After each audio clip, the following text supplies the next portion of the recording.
Welcome back to IAS Net Study. This is the ethics series and this is the 47th video in this ethics series.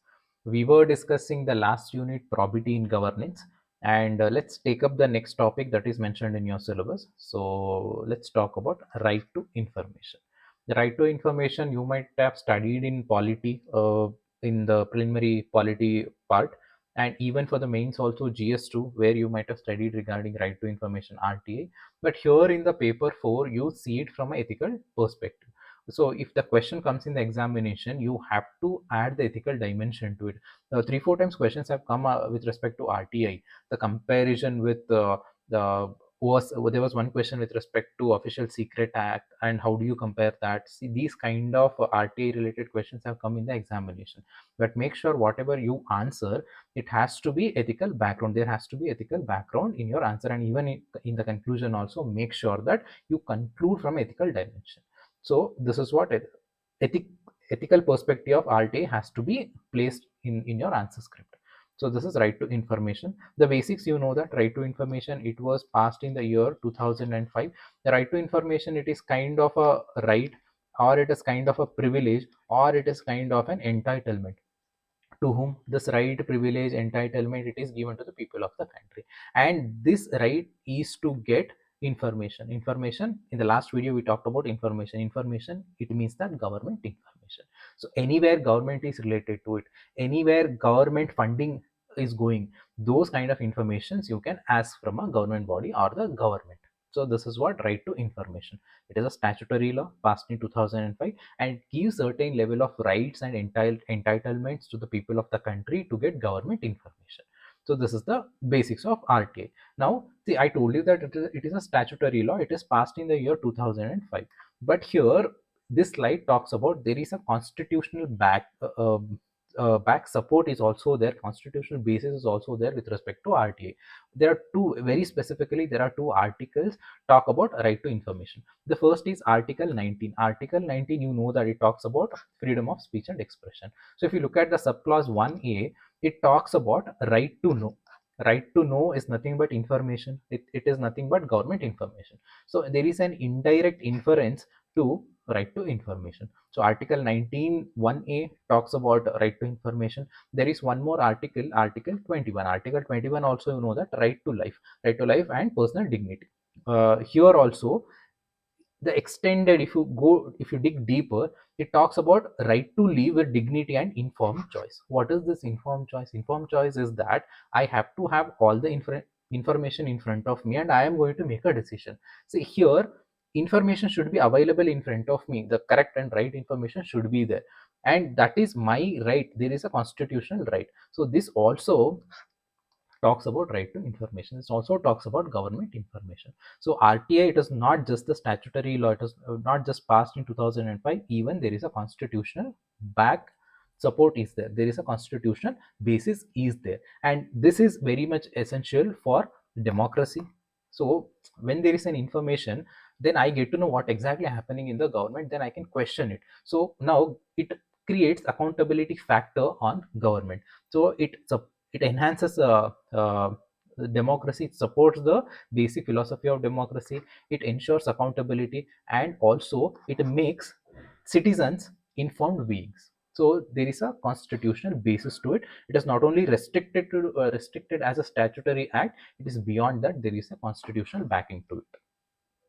Now, uh, let's see the applicability of right to information. Right to information is an information. Me being a citizen, I want certain information. Here, information, it is government related information, not the personal information.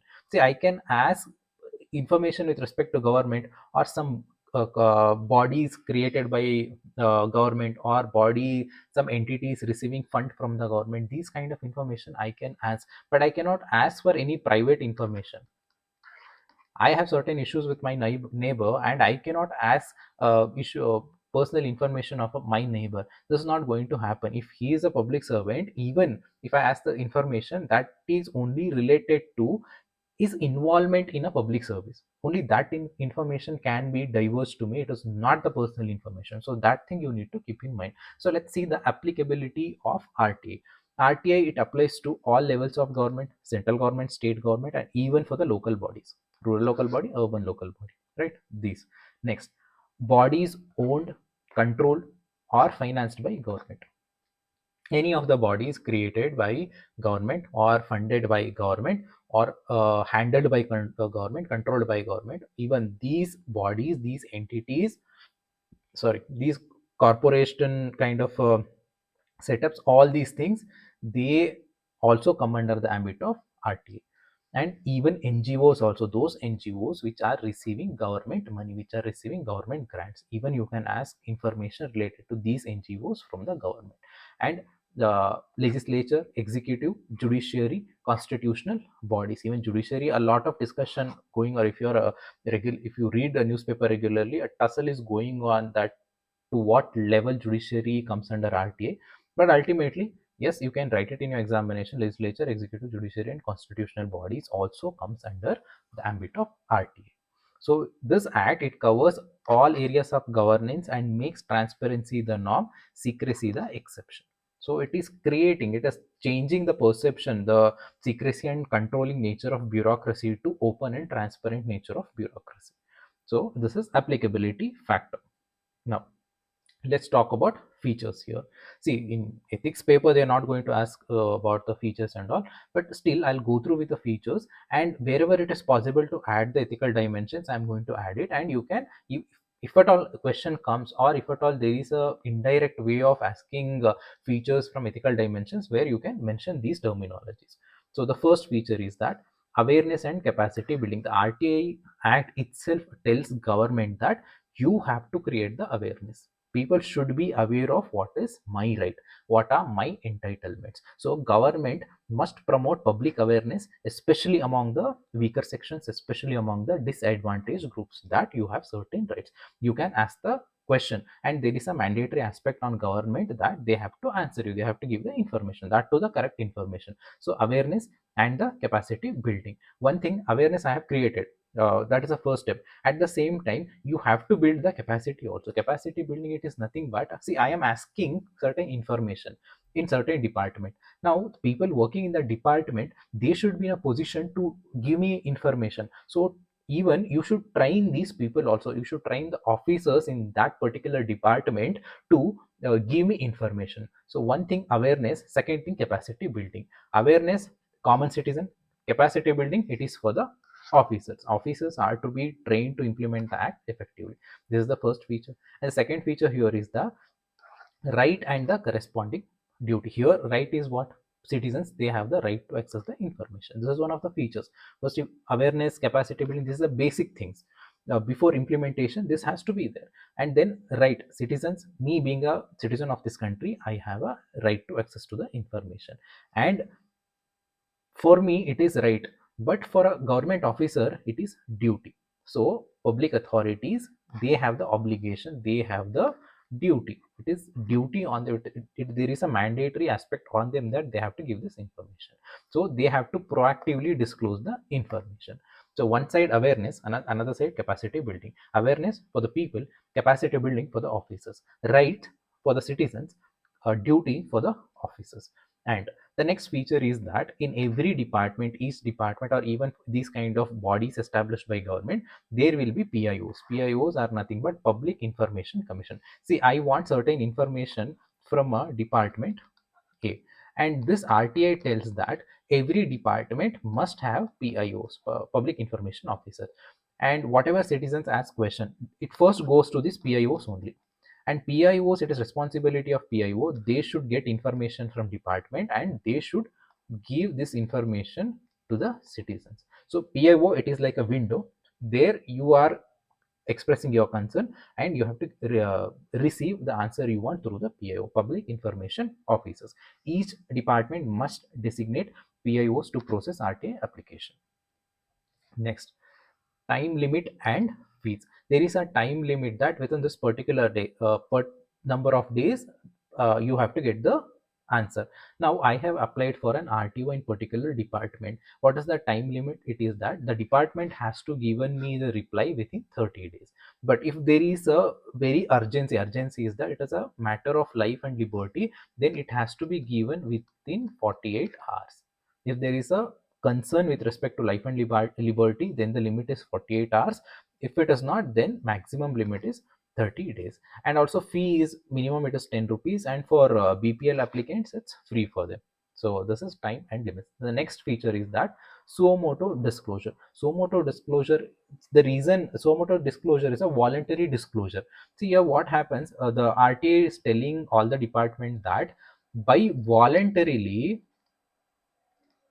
you disclose the data of your department.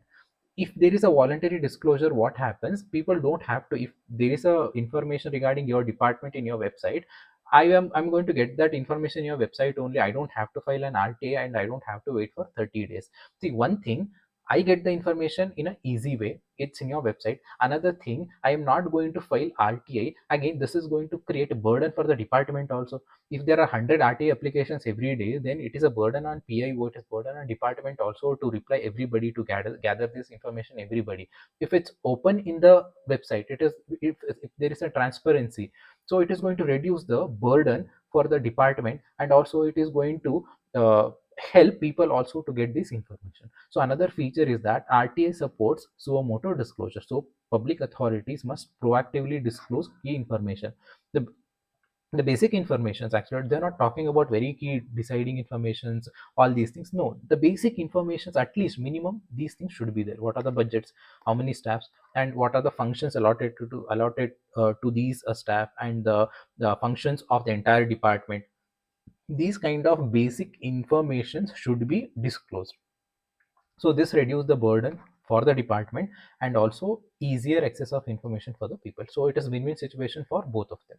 And then exemptions, yes, there are certain exemptions having given under RTA also. What are these exceptions? Especially certain informations cannot be given. And what are these restrictions? Especially if there are information which impacts sovereignty of the country, those informations can be withheld. And any information that affect the security of the nation or security of the state, that information can be withheld. Our scientific or economic interest of the country, even that department of the government can reject to give this information, or even cabinet deliberation. On the whole, it is with respect to sovereignty, national security, or the economic social interest, that if anything that impacts country in a negative way, those informations can be, you can say no to diverge these give away these information. So exceptions, this is another feature. And third party and copyright protection, third party must be considered. What is this third party? Is that, see, there is this department A, there is a company called B. This company, they are supporting, they're giving, or they're supplying certain raw materials to the certain, some kind of the any items to the department A.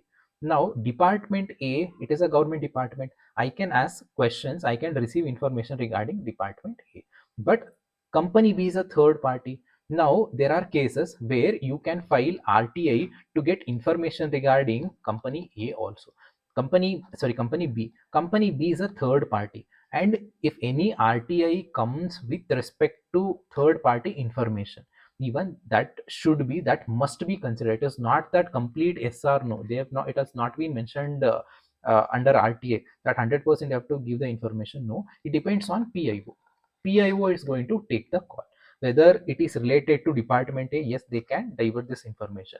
If any information which is very personal or private to company B, this third party, they can take a call whether to divert, whether to disclose this information or not. Here it must be considered. Not directly, I cannot say that this is a third party information I'm not supposed to give. No, they have to they have to sit and they have to think, they have to talk to the company B, then only they have to take a decision. So third party submissions must be considered. So deliberations are going to happen if there are any RTI request with respect to third party.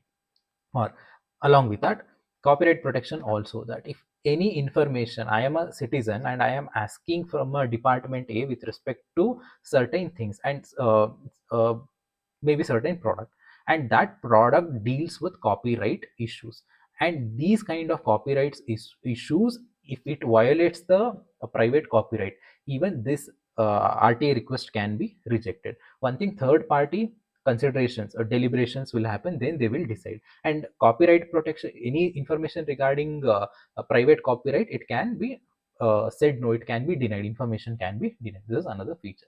And the next is information commissions. See, I have asked the information from department A. Now department A did not reply to me at all, or department A gave me some wrong information. Now what do I do? The thing is, there are information commissions. State level there are information commissions, central level there are information commissions.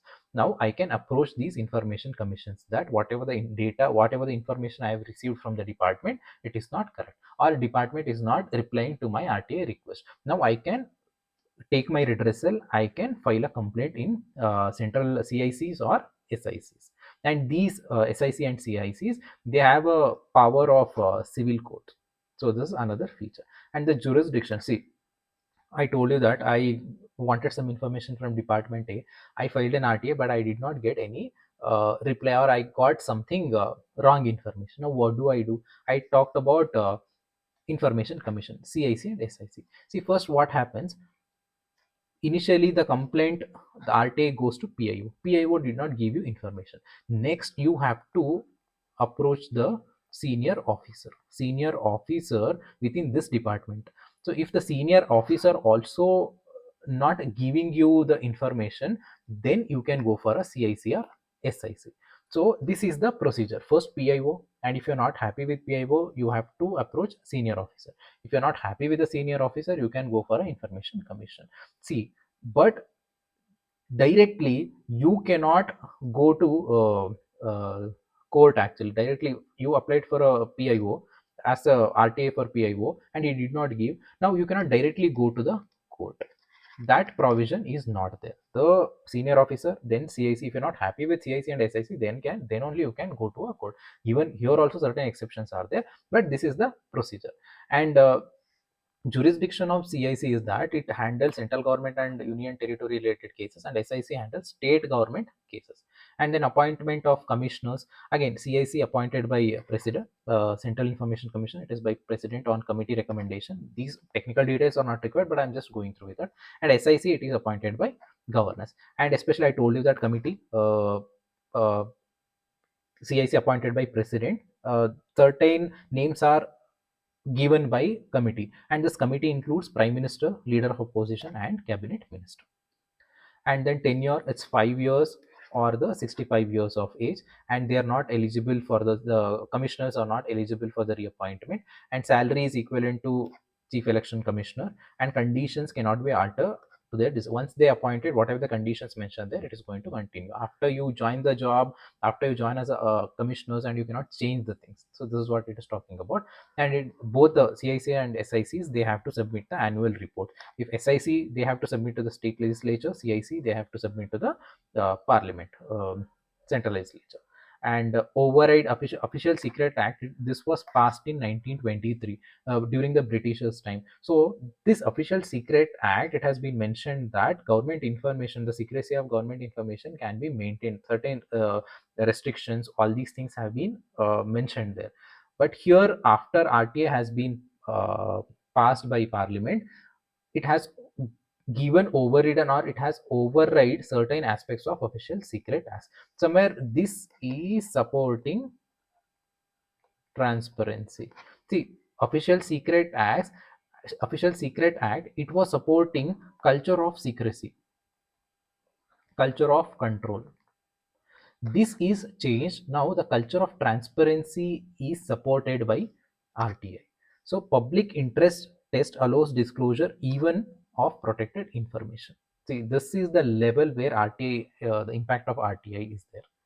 And penalty is there, that you, I told you that it is the 30 days, within 30 days PIO has to give the information. So after 30 days also, if a PIO does not give the information, then there will be penalty on the department, that 250 rupees per day, or up to, it goes up to the 25,000. And departmental actions can also be taken by information commissioners. And I told you that PIO, I asked the information, PIO did not give. Next you go to the senior officer. So here your first appeal goes to the senior officer.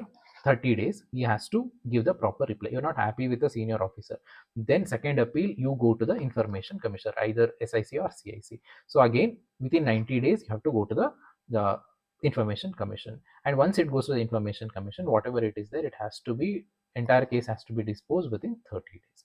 And bar on court jurisdiction, this is what I told you, this is initially PIO, senior officer, then information commissions.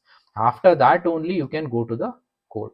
It is not that first PIO rejected then you can go to the court. No, that is what this point is talking about. Courts cannot entertain suit against the order under, against order under the act. Again, in the first instance only you cannot go to the court. You have to follow these the hierarchy. Then if you're not happy with even with information commissioners, then you can go to the court. Now there is an exception is there. Exception, I told you, that sovereignty security, that is in general, but even certain intelligence agencies, certain agencies, exception have been given to certain agencies also, that IB, RAW, BSF, CISF, NSG, they are included. You cannot ask write RTI for these department to get the information. These are not, these does not come under RTI. And corruption, human, see here, the budget related or their planning or policy related implementation, all these things, these informations, yes, you, they are not going to give you this information. But if there are information with respect to corruption or human rights violation, this is, there is no exception to these corruption and human rights violation information. Those information, even if it's raw, IB, BSF, they have to provide this information. And then RPA Act, sorry, RTI Act repealed ineffective freedom of, before that we had a Freedom of Information Act. This was repealed and RTI was passed in the year of 2005. Right, these are the features of RTI. Now there's so many positive things in the features only you are going to understand. So many positive things are there that is going to improve the transparency. Now explicitly, let's talk about achievements of RTA. What are the positive outcomes of RTA? This RTI, it has exposed so many scams and it has exposed corruption in public administration. You, so many sting operations you might have seen in media from almost 10-15 years. It's coming continuously in the media. Now social media amplified this effort, so it has exposed scams and corruption in our country, and it reduced arbitrariness by making government decisions transparent. See, everything is transparent now and you can get the government information. Before, there's a culture of secrecy, that whatever the decisions they make, ultimately they used to sit in a room and they used to take a decisions.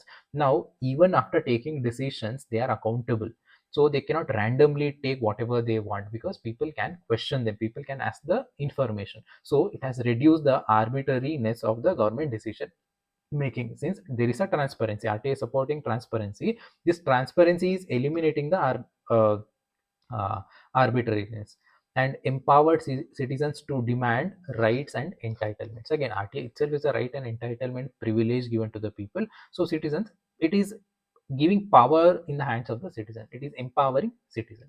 And it has strengthened accountability of public officials and institution. Obviously everything is it is supporting transparent, all the information is there. Even if there is no information, you can get the information. When I have the information, I can question you. Government has given you 100 crore and you are spending only 20 crore out of it. Now I can question you, why are you not spending other 80 crore rupees? And even if there is a any steps you are taking, you have to give explanation to that also, why are you doing this? So here accountability factor of public officials and public institution, this is going to be crucial here. And it enabled disclosure of assets of minister, bureaucrat and judges. See, for election commission, they have to give this information, the assets, especially when they are contesting, they have to give what are the assets they have and what are the education qualifications, if they have any cases pending, criminal cases, civil cases, if they are pending. All these informations have to be given to the Election Commission of India. From Election Commission of India, I can get this information through RT. I can get this information. So a disclosure of assets of ministers, bureaucrats, judges, this is also possible through RTA. This is another aspect. Improved service delivery by reducing leakages and delays. Since it suppose transparency, it is going to lock all these leakages and delays. And the role of media, it has empowered media and civil society organization. Now they can ask questions, they have the details, they know how much funding is there, how much budget is there, how much spending is going on. Now they have every detail in their hand. Now they can ask the question. So it is empowering, it is strengthening the role of media and civil society. On the whole, the watchdogs are empowered here due to the RTI, and it enhances human dignity by recognizing citizens' right to ask the question. See, this is how you have to answer in your this thing paper 4 examination. Achievements, you have to write it from an ethical perspective. Ethical perspective, what is that? I am getting the right, I am having that privilege, I am having that entitlement. By having this, it is enhancing the human dignity, and it is strengthening the accountability factor. It is increasing the transparency. Because of accountability and transparency, there will be responsiveness, there will be responsibility, the factor of responsibility will be there. So it is going to reduce the arbitrariness, and even because of this accountability factor, there will be conscious decision making by public servants. See, these terminologies you can use it for the achievements of RTI. Next, what are the challenges for RTA? What are the important challenges we see under RTA? The first and foremost is frivolous application. Frivolous, unnecessary filing of RTA application. Here, RTI is there to get the government information. That to what is the objective here? For the public interest. So you can use this information to serve the public interest. You can use this information for the welfare of the public. But unnecessary, you are filing this unwanted, unnecessary applications without any intention of public interest. This is happening actually at the, this is one among the important problem. There was a question also regarding to how in GS paper 4, how do you handle these frivolous applications in RTA? So this is very important, very common problem under, very common challenge under RTA. Frivolous application, unnecessary, unwanted applications are, RTA applications are filed to make this department keep occupied with RTA queries. And then vested interest. See, I have certain political agenda, or I have certain, I'm not happy, I have certain personal revenge with a public servant. Now I want to trouble him. So what do I do is I file these kind of RTI with a vested interest. So see, every RTI, it's not that easy to give that information. You have to go through with so many files to collect this information, and you have to convert into an accessible format, and then you have to give this information. If I am filing 100 RTI every single day, imagine the workload of a particular department. And even I want to take some, there is a political agenda behind it, there might be some kind of personal revenge against some public servants. So vested interest based RT application, this is also another challenge, another problem of RT. Then decision making interference. See, public service, all these, it is with respect to policy implementation, and every single step it involves decision making. Decision making, it is not very simple in the public services. So many stakeholders will be there, they have to come together, they have to take a decision. But what here it does is, it is these kind of RTI, you are diverting human resource, you are diverting your time, you are diverting your energy to answer these RTIs. By doing that, it is not letting these public officials to take decisions of policy implementation. So it is going to slow down the process here. So decision making interference, they have to take a very important decision, but they are spending most of the time in unnecessary, frivolous, vested interest related RTA application. So this directly slow down the process of policy implementation. And reluctance to take bold decisions is another challenge. What happens here is that, see, one thing is intention. I am a public servant. I have a, my intention is very genuine, that I want to work for the people. My intention is public interest, public welfare, welfare of the people. But I took some risk, and I implemented policy with some dynamic nature, or with some risk. I took a decision. Now intention is positive, but outcome of my decision, it is negative. Now what happens, even though my intentions are positive, but outcomes, which I could not able to control, this outcome came negative. I took the risk, but risk did not reward me. Now what happened, somebody filed an RTA, and RTA, they asked this question, what is the outcome? Then they got to know that outcome is not as we expected.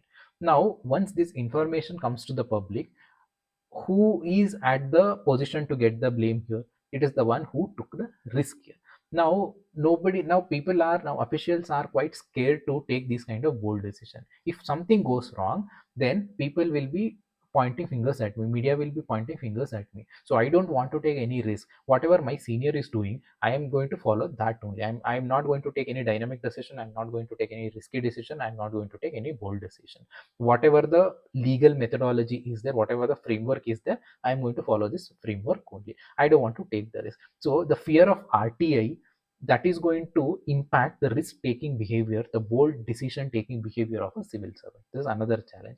And then administrative burden. I told you that if 100 RTI applications are filed regularly, this is a very high volume. This is going to impact the administrative work also. So already there are constraints, infrastructural constraint, human resource constraints are there at the government services. On top of it, if these many queries are coming, you are spending most of your time in finding answers to these queries only, and these are all frivolous and vested interest based RT applications. And again, this is not going to help anywhere to the public cause. So administrative burden is going to increase if we don't use RT in a proper way. So these are some of the challenges of RTA. See, usually what happens in the last, well, while we are talking about information sharing and transparency, I talked about one thing, that is balance. There should be balancing factor, balancing between transparency, balancing between privacy. That is the right approach. Here also for RTA also the same balancing should be there. Balancing again, one side there is a transparency. Yes, we all need that government information, but at the same time you have to protect the honest officials also. Honest officials, when you protect the honest officials, they can take bold decisions, they can take risky decisions, they will be dynamic in nature, or else it will be old structured bureaucracy, old structured culture of secrecy, culture of control will be there in the bureaucracy. In order to change the bureaucracy, you have to protect them also. So again, how do you do that? Through the balancing factor. That balancing should be there with respect to RTA also. Yes, we need government information. That does not mean that you are going to harass a efficient officer. You are going to make him suffer for whatever the decisions he takes. That also should be taken into the consideration. These are the challenges of RTA. Now, how do you address these challenges? You understood the challenges. Now, what are the ways or what are the measures to address these challenges? The first is monitoring mechanism. See, monitoring mechanism, you ensure transparency in program implementation. If there is a transparency in the way you work, your department is working, then number of, obviously it can reduce the number of RTA. All this information is in the public domain, so they don't have to file an RTA to get this information. If your department itself ensure this transparency, the negative effects, the frivolous, unwanted RTA, these can be eliminated. So first step, suo motu, voluntary process. You give away this information, maintain the transparency. This is one measure. Second is safeguard the officers. How do you safeguard? Again, the balancing. One side, accountability, another side, there is autonomy. You balance the autonomy of the officer as well as the accountability of the officer. So that safeguard should be there. The third is incentivizing decision making.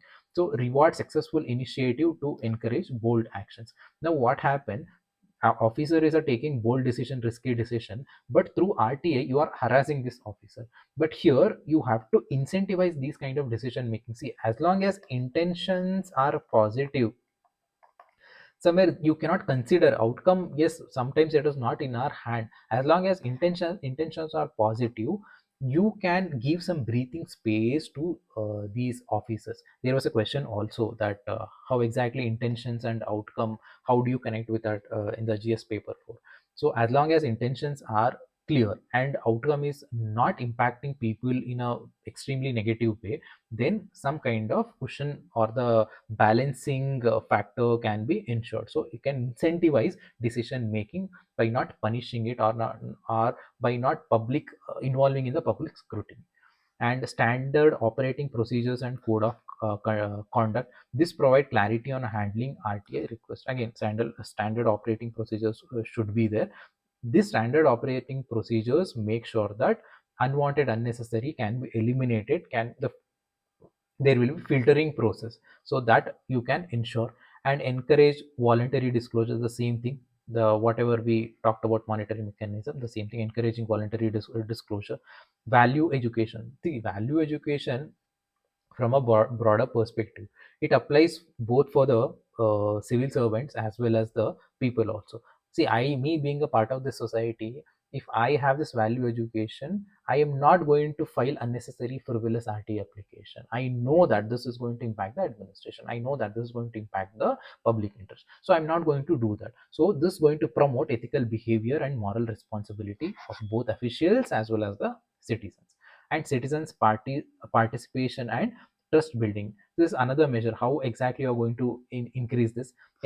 Engage people positively in governance. How exactly? See, when when exactly people engage in citizen in the governance, when you have that respect, when you respect the individual person, and when there is a transparency, when there is an accountability, then only people are going to participate. So when there is ethical behavior ensured by a department, people are open to give their contribution to the department. So citizen participation through trust building. Trust building, this is another measure to ensure effective working of RTA and ensures elimination of these challenges of RTA. And penalties for misuse, some kind of financial penalties or some kind of fees, something you can come up with to discourage filing of RTA for personal reasons, vested interest, or political agenda. Promoting positive moral norms, cultivate ethical behavior in a society. The same thing, whatever we have read, value education, the same thing here, repeated here also, promoting positive and moral values, cultivate ethical behavior in society beyond legal requirements. A responsible media activism, media should follow ethical norms while reporting based on RTA. So responsible media activism, this is also another step to ensure to handle challenges of RTA. I think this is it. So initially we talked about RTA. There is a constitutional basis to the RTA. Then we talked about features of RTA. Then what are the achievements of RTA? What are the challenges of RTA? And what are the measures of RTA? So when you answer, keep in mind that ethical dimensions should be there in your answers. See, I think I told you that 3 4 times questions have been asked, and in my book, ethics PYQ solved, the book, there you can go through with that. I have given flow charts also, a proper flow chart, so that it will be easier for you to remember in the examination. So go through with the book, and there, even the terminologies that I have used there, you can use it, you can replicate, you can keep it as a fodder material to replicate in the examination. So I'll leave the link of the book in the next video, upcoming videos, so you can go through with the book, you can purchase the book. And this is it for the day. I'll see you guys in the next video. Next video, most probably we are going to talk about the citizens charter, and I'll see you guys. Please like the video, subscribe to the channel, and leave a comment, so this will be helpful for me to increase my reach of these videos. Thank you so much. I'll see you guys in the next video. Have a good day.